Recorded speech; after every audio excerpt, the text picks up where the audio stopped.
രാഷ്ട്രീയ കേരളം ഉറ്റുനോക്കുന്ന പുതുപ്പള്ളി ഉപതെരഞ്ഞെടുപ്പിൻ്റെ വോട്ടെണ്ണൽ ആരംഭിച്ചിരിക്കുന്നു. കൃത്യം 8 മണിക്ക് തന്നെയാണ് വോട്ടെണ്ണൽ ആരംഭിച്ചിരിക്കുന്നത്. ഏറ്റവും പ്രത്യേകത എന്ന് പറയുന്നത് റിസൾട്ട് വരുന്നതിന് മുമ്പ് തന്നെ കോൺഗ്രസ് പ്രവർത്തകർ ഇവിടെ ആഹ്ലാദ പ്രകടനം തുടങ്ങിയിരിക്കും എന്നുള്ളതാണ്. നമുക്ക് ഈ ദൃശ്യങ്ങളെല്ലാം കാണാവുന്ന രീതിയിൽ തന്നെ വലിയ ആൾക്കൂട്ടം, സാധാരണ വോട്ടെണ്ണൽ തുടങ്ങിയ ഒരു പകുതിയൊക്കെ ആകുമ്പോഴായിരിക്കും അതിൻ്റെ പ്രവർത്തകർ എത്താറുള്ളത്. പക്ഷേ ഇവിടെ രാവിലെ തന്നെ കോൺഗ്രസ് പ്രവർത്തകർ ആഹ്ലാദ പ്രകടനം തുടങ്ങി എന്നുള്ളതാണ് ഏറ്റവും ശ്രദ്ധേയമായിട്ടുള്ള കാര്യം. ഇപ്പോൾ കോട്ടയം ബസേലിയസ് കോളേജ്, നമ്മളിവിടെ നിൽക്കുന്ന കോട്ടയം ബസേലിയസ് കോളേജിൻ്റെ മുന്നിലാണ് കോളേജിലാണ് വോട്ടെണ്ണൽ നടക്കുന്നത്. 13 റൗണ്ടായിരിക്കും വോട്ടെണ്ണൽ ഉണ്ടാകുക. ആദ്യം പുതുപ്പള്ളി മണ്ഡലത്തിലെ അയർക്കുന്നം പഞ്ചായത്താണ് എണ്ണുക. ഈ അയർക്കുന്നം പഞ്ചായത്ത് എണ്ണുമ്പോൾ തന്നെ നമുക്ക് ഏകദേശം ഒരു വ്യക്തമായ ഒരു ധാരണ ലഭിക്കും. കാരണം എന്ന് വെച്ചാൽ അയർക്കുന്നം എക്കാലത്തും കോൺഗ്രസിന് വലിയ ഒരു മെജോറിറ്റി ഉള്ള ഒരു സ്ഥലം കൂടിയാണ്.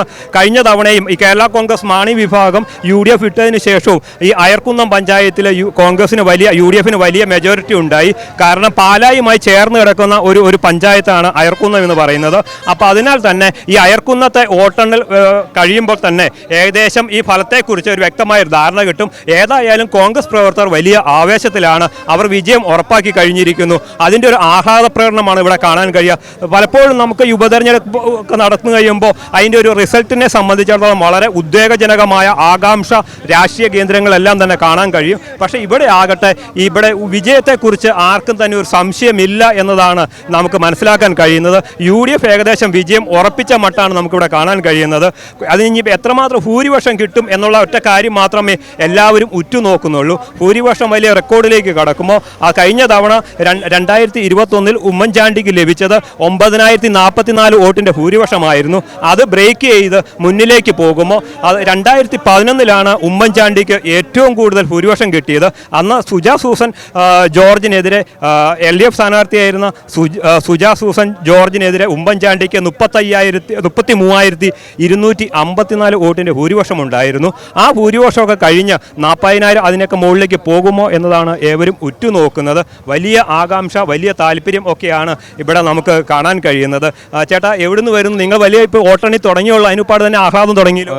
ആഹ്ലാദം ഞങ്ങൾ ഉറപ്പിച്ചല്ലേ, തെരഞ്ഞെടുപ്പ് പ്രഖ്യാപിച്ചപ്പം തന്നെ ആഹ്ലാദം പങ്കിട്ടുകൊണ്ടിരിക്കുകയാണ്.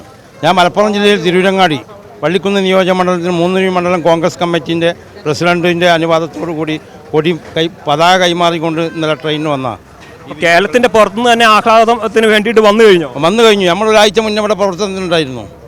അപ്പോൾ ഇവിടെ ആദ്യം തന്നെ ഈ പുൽപ്പള്ളിയിലെ വോട്ടർമാർ പ്രഖ്യാപിച്ചു കഴിഞ്ഞു ആർക്ക് വോട്ട് ചെയ്യണമെന്ന്. പിന്നെ ഒരു കാര്യമില്ല, എന്ത് പറഞ്ഞിട്ടും, വികസനം പറഞ്ഞിട്ടോ മറ്റുള്ള അനാചാരങ്ങൾ പറഞ്ഞിട്ടോ വൃത്തികേട് പറഞ്ഞിട്ടോ ഒന്നും ഒരു കാര്യമില്ല. എന്താ ഇത്രമാത്രം ഒരു ആത്മവിശ്വാസത്തിന് കാരണം? ആത്മവിശ്വാസം തന്നെ ഉമ്മൻചാണ്ടി നേതാവല്ലേ, ഏറ്റവും ഹൃദയത്തിൽ മരിക്കുന്നതിന് മുമ്പും ഹൃദയത്തിൽ ഏറ്റവും നേതാവാണ്. ജനകീയനായ ഒരു മഹാനേതാവാണ് ഇന്ത്യൻ നാഷണൽ കോൺഗ്രസിൻ്റെ. ആ നേതാവ് 53 വർഷക്കാലം MLA ആയി, വിദ്യുശക്തി തൊഴിൽ വകുപ്പ് മന്ത്രിയായി, ആഭ്യന്തരമന്ത്രിയായി, ധനകാര്യമന്ത്രിയായി, 2 പ്രാവശ്യം മുഖ്യമന്ത്രിയായി. ആ ജനകീയ നായകനൊരു വീട് പോലുമില്ല. അപ്പോൾ ശരിക്കും ഉമ്മൻചാണ്ടിക്ക് കിട്ടുന്ന വോട്ടാണോ ചാണ്ടി ഉമ്മൻ ലഭിക്കാം? ഉമ്മൻചാണ്ടിക്ക് കിട്ടുന്നതാണ് 75% വോട്ട്. പിന്നെ ജനവികാരമുണ്ട്, ഭരണവികാരത്തിൻ്റെ ഈ പിണറായി വിജയനുള്ള ഭരണവികാരത്തിനുള്ള വോട്ടുകൾ, പിന്നെ ചാണ്ടി ഉമ്മനുള്ള വോട്ട്, എല്ലാ വോട്ടും ഒരു 35-40 ഭൂരിപക്ഷം ലഭിക്കുമെന്ന് ഉറപ്പിച്ച് പറയാൻ കഴിയും. ചേട്ടാ, ഭയങ്കര സന്തോഷത്തിലാണല്ലോ.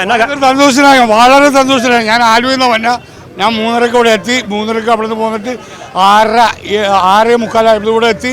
ഉമ്മൻചാണ്ടി നല്ല വിജയം, ഒരു 40-45, അതിൽ കൂടുതലല്ലാതെ കുറവുണ്ടാവില്ല. നല്ല വിജയം. ഈ കൊടി ഉമ്മ തോമസ് ജയിച്ചോ ഫസ്റ്റ് എൻ്റെ കൊടിയാണ് അവിടെ പറയുന്നത്. സാധാരണ എന്നാന്ന് പറയട്ടെ, സാധാരണ പലപ്പോഴും വോട്ടെണ്ണി കഴിഞ്ഞ് പകുതിയൊക്കെ കഴിയുമ്പോഴാണ് ആഹ്ലാദ പ്രകടനം തുടങ്ങുന്നത്. ഇത് അതിന് മുമ്പ് തന്നെ തുടങ്ങിയല്ലോ. അതിന് മുമ്പ് ചെയ്യാന്ന് പറഞ്ഞാൽ ഉമ്മൻചാണ്ടി പറഞ്ഞൊരു മനുഷ്യൻ ഈ കേരളത്തിൽ ഇതുപോലത്തെ ഒരു മുഖ്യമന്ത്രി ഉണ്ടാവില്ല. നന്മ ചെയ്താണ് ആൾക്കാർക്ക്, പാവപ്പെട്ടവനിക്കും അല്ല, അതായത് മക്കൾക്ക് വേണ്ടി ഒന്നും ഉണ്ടാക്കിയിട്ടില്ല. അതിന് നാട്ടുകാർക്കും പാവപ്പെട്ടവർക്കും ആശുപത്രിയിൽ പോകാനും ഒക്കെ ഉണ്ടാക്കി കാണാം. മക്കൾക്ക് വേണ്ടി ഒന്നും ഉണ്ടാക്കിയിട്ടില്ല. ഓക്കെ, വലിയ കളർഫുള്ളൊക്കെ ആയിട്ടാണല്ലോ വോട്ടെണ്ണി തുടങ്ങിയിട്ടുള്ളൂ. ഇപ്പോഴേ വിജയം ഉറപ്പിച്ചു കഴിഞ്ഞോ? തീർച്ചയായിട്ടും 37,000-ലധികം ഭൂരിപക്ഷം ഉണ്ടായിരിക്കും. ഇത്രമാത്രം കൃത്യമായി പറയുന്നത്? ഞാൻ വോട്ട് പിടിച്ച 132 ബൂത്തും 37 ബൂത്തും ഒക്കെ മൊത്തം കയറിയ ആളാണ്. അവിടെ നമ്മുടെ പാർട്ടി ഗ്രാമം പോലുള്ള സ്ഥലങ്ങളിലും പറയുന്നുണ്ട്, മാഡം ഞങ്ങൾ ചാണ്ടി ഉമ്മന് പേഴ്സണലായിട്ട് ചെയ്തിരിക്കും, കാരണം ഉമ്മൻചാണ്ടി സാർ ചെയ്ത സഹായം വളരെ വലുതാണ്. ഇത് ശരിക്കും ഉമ്മൻചാണ്ടിക്ക് കിട്ടുന്ന വോട്ടാണോ അത് ചാണ്ടി ഉമ്മന് ലഭിക്കുന്ന വോട്ടാണോ? തീർച്ചയായിട്ടും ഉമ്മൻചാണ്ടി സാറിന് തന്നെ പറയും, കാരണം ഉമ്മൻചാണ്ടി സാറിൻ്റെ മകനായിട്ടല്ലേ ചാണ്ടി ഉമ്മൻ വന്നിരിക്കുന്നത്. അപ്പോൾ ഉമ്മൻചാണ്ടി സാറിൻ്റെ മകൻ എന്നുള്ള രീതിയിൽ ആ ഒരു ഇത് നമ്മൾ കാണിക്കേണ്ടതിനിരിക്കുന്നു. സർക്കാരിനെതിരെയുള്ള ഭരണവിരുദ്ധ വികാരമൊക്കെ ഉണ്ടാവില്ലേ? തീർച്ചയായിട്ടും ഉണ്ടാവും. കൂടുതൽ പറയുന്നില്ല. Thank you so much. ഇവിടെ തന്നെ നമുക്കിപ്പോൾ കാണാവുന്ന രീതിയിൽ തന്നെ വലിയ ആഹ്ലാദമാണ് നമുക്കിവിടെ കാണാൻ കഴിയുന്നത്. കോൺഗ്രസ് പ്രവർത്തകർ കൂടി വന്നുകൊണ്ടിരിക്കുന്നു. കോൺഗ്രസിൻ്റെ പതാകകളൊക്കെ ഉയർന്നുകൊണ്ടിരിക്കുന്നു. കുട്ടികളും സ്ത്രീകളും അടക്കമുള്ളവർ തന്നെ ഇവിടെ എത്തിക്കൊണ്ടിരിക്കുന്നു. വലിയ ആത്മവിശ്വാസം. മോൻ ഇവിടെ ഒരു കുട്ടി തന്നെയുണ്ട്. കുട്ടി വലിയ ചാണ്ടിയുമ്മൻ ഫാനാണെന്ന് തോന്നുന്നു. ചാണ്ടിയുമ്മൻ്റെ ഫോട്ടോയൊക്കെ പതിച്ച ടീഷർട്ടൊക്കെ ഇട്ടാണ് ധരിച്ചിരിക്കുന്നത്. വലിയ സന്തോഷത്തിലാണല്ലോ. എന്താ കാര്യം? നല്ല സന്തോഷത്തിലായിരിക്കുന്നത്.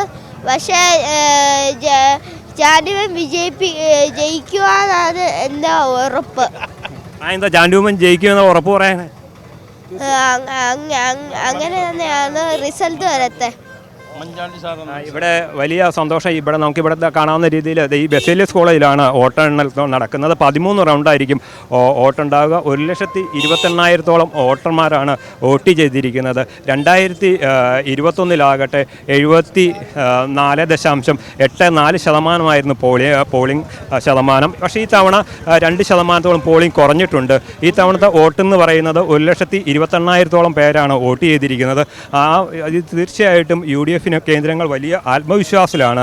രാവിലെ മുതൽ ഇന്നലെ മനസ്സിലാക്കാൻ കഴിയുന്ന വലിയ ആത്മവിശ്വാസമാണ് UDF കേന്ദ്രങ്ങളൊക്കെ പ്രകടിപ്പിക്കുന്നത്.